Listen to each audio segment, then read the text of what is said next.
Hello students, आज हम पढ़ने वाले हैं डिफरेंट ऑर्गेनिजम्स के अंदर रेस्पिरेशन की प्रोसेस कैसे होती है और ह्यूमन बींग्स के अंदर रेस्पिरेटरी सिस्टम कैसे काम करता है।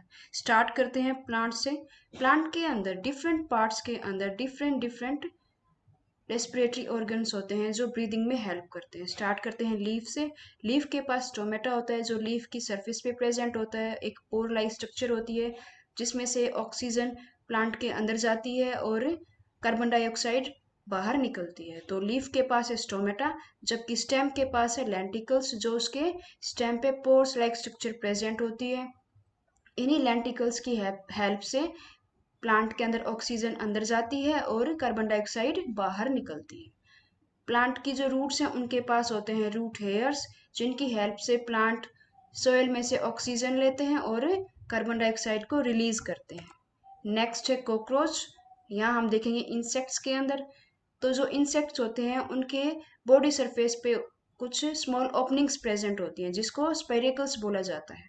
और इनसाइड में कुछ ट्यूब लाइक स्ट्रक्चर ऐसे है, ये आपस में कनेक्टेड होती है ताकि अंदर से जो कार्बन डाइऑक्साइड रिलीज होती है वो इन स्पाइरेकल्स के थ्रू बाहर निकल सके और बाहर से ऑक्सीजन इन्हीं स्पाइरेकल्स के थ्रू अंदर जा सके।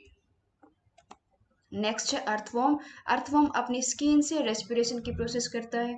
अपनी स्किन से वो ऑक्सीजन को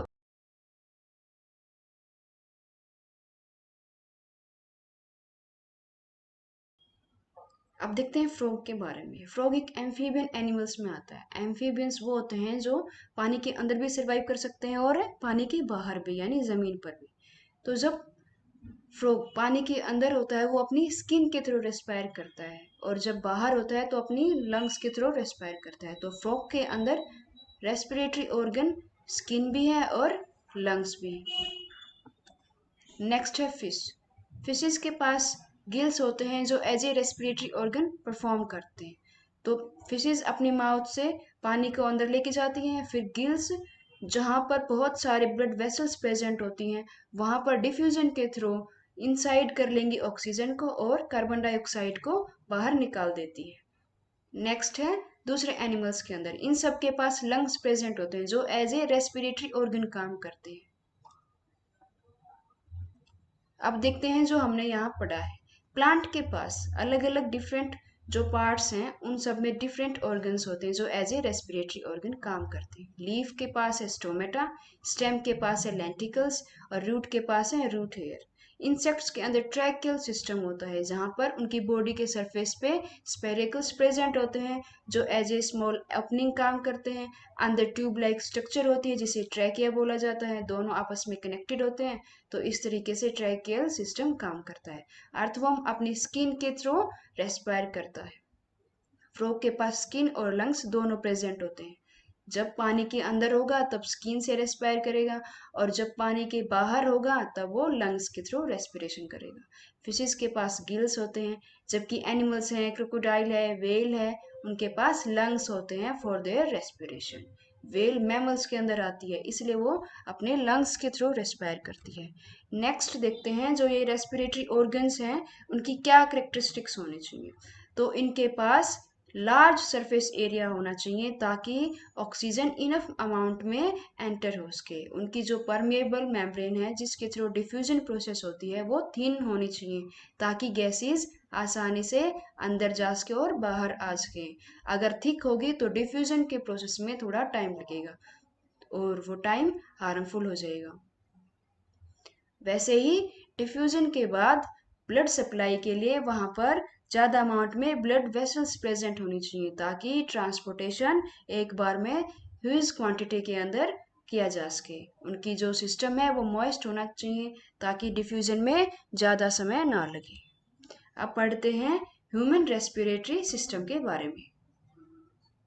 यहाँ होती है नजाल कैविटी, ये है फेरिंग्स, ये है लैरिंग्स जिसको वॉइस बॉक्स भी बोला जाता है जहाँ से आवाज़ें क्रिएट होती है।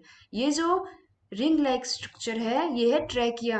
ट्रैकिया कार्टिलेज से बना होता है और ये इसके अंदर वैक्यूम क्रिएट हो जाता है ताकि जब हम कार्बन डाइऑक्साइड को एक्सहेल करें तो ये ट्रैकिया आपस में कोलैप्स ना हो, आपस में चिपक ना जाए, इसलिए वहां पर वैक्यूम क्रिएट होता है और इसलिए ये कार्टिलेज और ये रिंग लाइक स्ट्रक्चर यहाँ प्रेजेंट होती है। आगे चल के ट्रैकिया दो पार्ट में डिवाइड हो जाएगा जिसको हम ब्रोंकाई बोलते हैं, और ये ब्रोंकाई आगे चल के स्मॉल स्टेम्स में ऐसे डिवाइड हो जाएगी जिसको हम ब्रोंक्यूल्स बोलेंगे। और जो ये ब्रोंक्यूल्स के आगे बंच लाइक स्ट्रक्चर जो दिख रही है इसको बोलेंगे हम एल्वोलाई। आगे पढ़ते हैं हम इन एल्वोलाई के बारे में। यहाँ हम दोबारा देखेंगे, ये है एपिग्लोटिस। एपिग्लोटिस एक कवरिंग होती है, जब हम खाना खाते हैं तो ये कवरिंग हमारी विंड पाइप को कवर कर देती है ताकि खाना हमारी विंड पाइप के अंदर एंटर ना करे, सीधा वो फूड पाइप के थ्रू अंदर जाए। तो ये एपिग्लोटिस क्या करती है, इस विंड पाइप को कवर कर देती है। ये है लैरिंग्स, जो इस ट्रैकिया का अपर मोस्ट पार्ट है, इसको बोलेंगे लैरिंग्स। ये है ट्रैकिया, ये दोनों है ब्रोंकस, जो आगे चल के छोटे स्टेम्स में डिवाइड होके बना रहा है ब्रोंक्योल, और ये जो ग्रेप्स लाइक जो स्ट्रक्चर है ये है एल्वियोलाई। अब देखते हैं एल्वियोलाई के। जैसे बताया था कि जो हमारे रेस्पिरेटरी ऑर्गन है उसको थोड़ा बड़ा होना चाहिए ताकि उसे लार्ज सरफेस मिल सके गैसेस के एक्सचेंज के लिए। तो ये जो ग्रेप्स लाइक स्ट्रक्चर है ये लार्ज सरफेस एरिया प्रोवाइड कराती है ताकि गैसेस आसानी से एक्सचेंज हो सके। ये एल्वियोलर पोर्स हैं जहाँ से गैसेस एक्सचेंज होती हैं।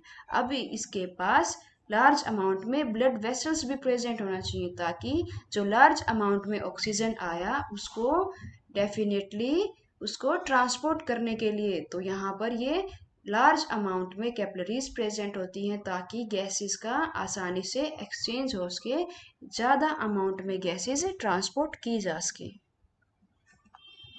नेक्स्ट एल्वियोलस के स्ट्रक्चर के बारे में पढ़ते हैं, ये काम कैसे करता है। काम होता है यहाँ पर डिफ्यूजन की प्रोसेस के थ्रू। जैसे ही हमने ऑक्सीजन को इनहेल किया, एल्वियोलस के अंदर ऑक्सीजन ज़्यादा अमाउंट में प्रेजेंट हो जाएगा, जबकि जो ब्लड वेसल है वहाँ पर ऑक्सीजन लेस अमाउंट में है। तो डिफ्यूजन की प्रोसेस के थ्रू ऑक्सीजन लार्ज कंसंट्रेशन से लो कंसंट्रेशन की तरफ फ्लो करेगा, तो ऑक्सीजन एल्वियोलस से हमारी ब्लड वेसल में एंटर कर जाएगा।